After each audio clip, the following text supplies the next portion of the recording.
ចិនរាល់ខែតាមលោកីដំទីជួបបុប្ផា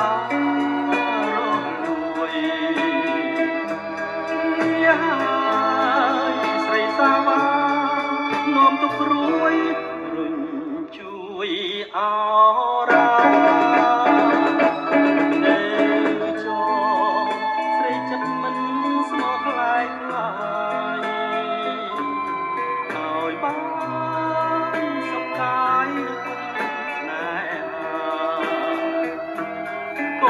សង្ឃឹម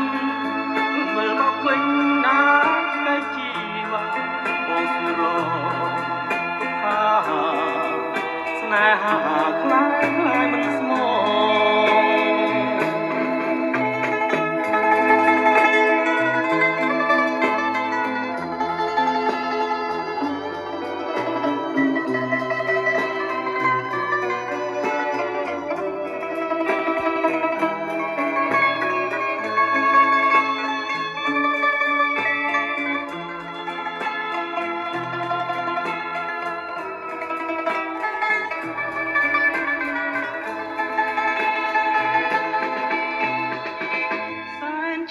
ចងចាំចិនរាល់ខែថ្ងៃ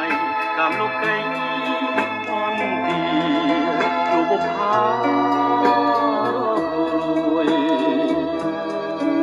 ហើយស្រីសាវានាំទុកព្រួយ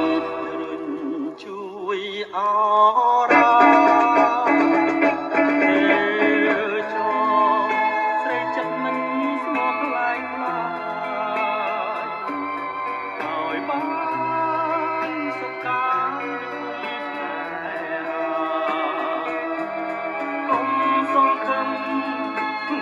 វិញណា